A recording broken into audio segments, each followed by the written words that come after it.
وعلیکم السلام۔ امرین خیریت سے ہو؟ اوہ علیمہ صاحبہ، آپ کے تو مزے ہیں، کیسے جی رہی ہو؟ ارے تم لوگوں کی زندگی تو تم کوڑی کی بھی نہیں ہے، یہ کیا تم کوڑی کا لباس پہنا ہوا ہے؟ ارے بدتمیز دولت مند امیر، اپنی زبان سنبھال، یہ کیا تیرے لاکھوں کا کپڑا میں تیرے گھر کبھی مانگنے نہیں گئی۔ اللہ نے جس حال میں رکھا ہے خوش ہوں، آرام میں ہوں، تو یوں عالمہ عالمہ کہہ کر میرا مذاق بنانا چاہتی ہے، عالمہ کے لباس اور تہذیب پر داغ لگانا چاہتی ہے۔ تو سن بدنصیب دولت مند، فانوس بن گئے جس کی حفاظت ہوا کرے، فانوس بن گئے جس کی حفاظت ہوا کرے، وہ شمع کیا بجھے جسے روشن خدا کرے۔ واہ عالمہ جی، کیا شاعری کرتی ہو۔ تو بتاؤ، رمضان کے مہینے میں تم ہم سے بھیک مانگنے نہیں آتی، اور جب ہم تمہیں کچھ روپے دے دیتے ہیں تو تم ہمارا جھک جھک کر شکریہ ادا نہیں کرتی۔ تو بتاؤ، میں کچھ غلط کہہ رہی ہوں؟ ارے تم لوگ ہو ہی تو پڑ گئے، تمہاری وجہ سے ہماری انسلٹ ہوتی ہے۔ مجھے افسوس ہو رہا ہے تمہاری جاہلیت پر، پہلے تو میں سمجھتی تھی تم مقبوض ہو، لیکن اب معلوم ہوا کہ تم جاہل بھی ہو۔ جو تم نے رمضان والی بات کہی، اس کا جواب یہ ہے، ہم اپنے لیے نہیں مہمان رسول کے لیے مانگتے ہیں، اور جو کچھ تم دیتے ہو وہ تمہارے باپ کا نہیں ہے، وہ اللہ کا حق ہے۔ تم دعا کرو تمہاری دولت میں کال پڑ جائے تاکہ ہم تمہارے گھر مانگنے نہ جائیں۔ کیا حضور صلی اللہ علیہ وسلم نے بھی جھک جھک کر شکریہ ادا کیا تھا؟ بڑی شدید تعلیم بتانے والی۔ ارے تم لوگوں نے پورے معاشرہ اور سوسائٹی کو گندا کر کے رکھ دیا، معاشرہ اور سوسائٹی بھی تم سے پناہ چاہتا ہے۔ تم نے جو یہ جھک جھک کر شکر ادا کرنے والی بات کہی، یہ ایک درجے تک صحیح ہے، مگر اس قسم کے مولویوں نے تمہارا جھک جھک کر شکر ادا کر کے تمہارا دماغ خراب کر دیا ہوگا۔ تو مجھے دیکھ، تو نے کبھی مجھے جھکا ہوا نہیں پایا۔ جو لوگ واقعی عالم دین ہوں گے وہ اخلاق کا دور پیش کریں گے، تیرے سامنے جھکیں گے نہیں۔ ارے کتنے ہیں؟ دو چار، بھلے اس سے کیا ہوتا ہے؟ احکام شریعت کا کیا ہوتا ہے؟ تم جھوٹے ہو، اچھے انسان ایسا نہیں کرتے اور نہ ہی ایسا کریں گے انشاءاللہ۔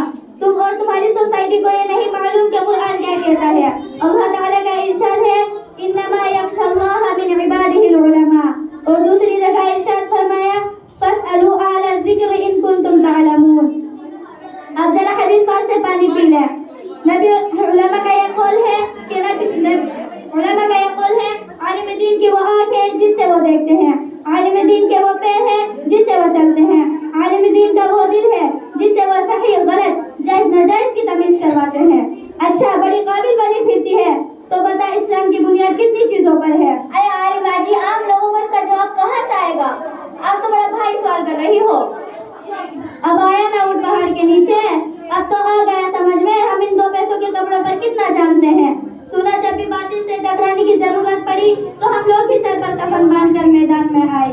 شاہ ولی اللہ، شاہ عبدالعزیز، محمد حسین دیوبندی، مولانا قاسم نانوتوی میدان میں آئے۔ جب غازی رنجیت نے حضور صلی اللہ علیہ وسلم کو گالی دی تھی تو حضرت نے قسم کھائی، اس کا کام تمام کروں گا۔ جب حضرت کا سر کٹ گیا تو ہم نے کٹے ہوئے سر کو لے کر روئے اور حسبی اللہ کے جانب سے قتل کر دیا۔ اللہ ہم سب کو تبلیغ سے نوازے۔ یہ آپ کے ساتھ کون ہے؟ یہ میری دوست ہے جو امریکہ میں بزنس کرتی ہے۔ کیا میں ان سے کچھ سوال کر سکتی ہوں؟ جی کیوں نہیں، ضرور۔ آپ کا نام کیا ہے؟ میرا نام اقرا ہے۔ اچھا، آپ بتائیے کہ غسل میں کتنی چیزیں فرض ہیں؟ ارے آپ نے تو ہم کو بالکل ہی جاہل سمجھ رکھا ہے۔ غسل میں 3 فرائض ہیں، نمبر 1 گرم پانی، نمبر 2 صابن داری، نمبر 3 دھیبانی۔ واہ صاحب بابا، کتنا اچھا جواب دیا۔ اچھا، آپ اپنے آپ کو مسلمان کہتی ہے تو بتائیے مسلمان پر کتنی نمازیں فرض ہیں؟ ارے آپ نے تو اتنا آسان سوال کیا ہے، اس کا جواب تو مجھے بڑے آسانی سے یاد ہے۔ میں 3 ٹائم کی پابندی کرتی ہوں، جمعہ کی نماز، میٹھی عید کی نماز اور بقرعید کی نماز۔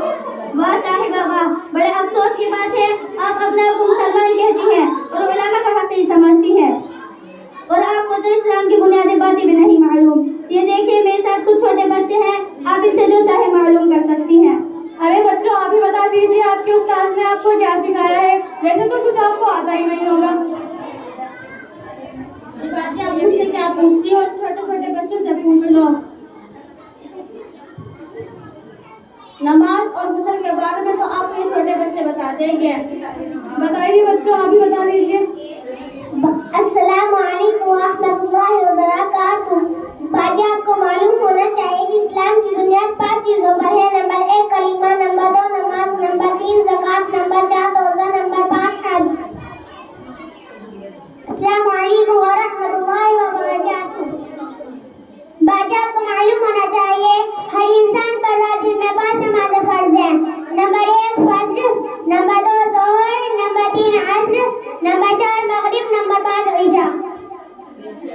علیکم ورحمۃ اللہ وبرکاتہ۔ مجھے افسوس ہو رہا ہے کہ دنیا میں ایسے بھی مسلمان رہتے ہیں کہ جن کے غسل کے فرائض بھی معلوم نہیں ہوتے۔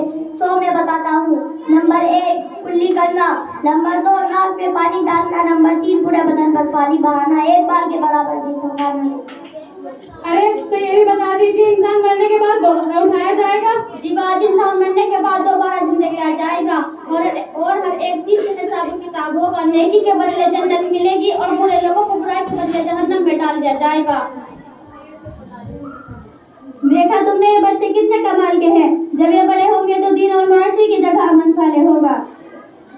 اب ہمیں احساس ہو گیا ہے کہ ہم کتنے بڑے جاہل ہیں۔ اب ہم آپ کو گواہ بنا کر اللہ سے توبہ کریں گے اور عہد کریں گے اور علماء کو بھی حقیر نہیں سمجھیں گے اور اپنے بچوں کو عالم دین بنائیں گے اور دین کی عزت کریں گے۔ ہمیں معاف کر دو۔ یاد رکھو، یہ علماء، یہ مساجد، یہ مدارس نہ ہوتے اور علامہ رسید لے کر در در نہ بھٹکتے تو تم اور تمہارے بچے دین سے پھر گئے ہوتے۔ تم اور تمہارے بچوں کو یہ بھی نہیں معلوم ہوتا کہ اسلام کیا ہوتا ہے، مسلمان کسے کہتے ہیں۔ ارے میری پیاری بہن، آپ نے تو ہماری ساری گمراہیوں کو ہی دور کر دیا۔ آپ تعلیم کہاں سے حاصل کرتی ہیں؟ جی باجی، میں نے ساری دینی باتیں جامعہ ام الہدیٰ سے حاصل کی ہے۔ یہاں قرآن حدیث کے ساتھ ساتھ ہندی اور انگریزی کی بھی تعلیم دی جاتی ہے۔ ہم بھی انشاءاللہ وہیں سے تعلیم حاصل کریں گے۔ آپ کا بہت بہت شکریہ۔ ہم چلتے ہیں۔ السلام علیکم ورحمۃ اللہ وبرکاتہ۔ وعلیکم السلام ورحمۃ اللہ وبرکاتہ۔